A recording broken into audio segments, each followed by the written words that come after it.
Wananchi Dar es Salaam Young Africans pamoja na Kino Boys KMC inabidi kwa sasa watafute uwanja mwingine kwa ajili ya kuchezea michezo ya nyumbani mara baada ya shirikisho la kandanda nchini Tanzania TFF kufungia uwanja wa KMC kutokana na kukosa vigezo pamoja na kanuni ili kuweza kutumika kwenye michezo ya ligi kuu pamoja na michezo mingine. TFF wametoa taarifa rasmi kunako peji zao mbalimbali za mitandao ya kijamii wakizungumzia barua ambayo inasomeka kama ifuatavyo. Shirikisho la mpira wa miguu nchini Tanzania TFF limeufungia uwanja wa KMC wa Dar es Salaam kutumika katika michezo ya ligi kwa kukosa vigezo vya kanuni na sheria za mpira wa miguu. Miundombinu ya uwanja huo haikidhi matakwa ya kanuni kama ilivyoainishwa kwenye masharti ya kanuni ya leseni za klabu. Kufuatia uamuzi huo, timu zinazotumia uwanja huo kwa michezo yao ya nyumbani zitalazimika kutumia uwanja mwingine kama kanuni inavyoeleza mpaka uwanja huo utakapofunguliwa baada ya kufanyiwa marekebisho na kukaguliwa na TFF.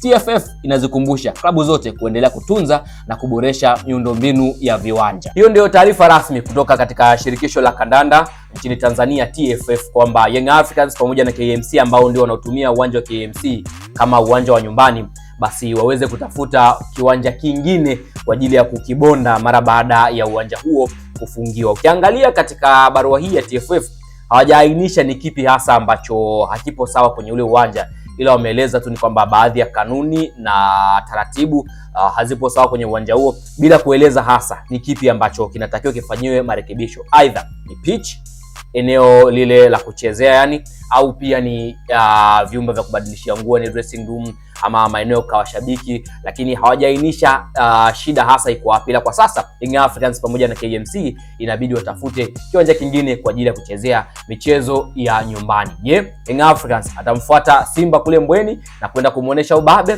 Ni swala la muda.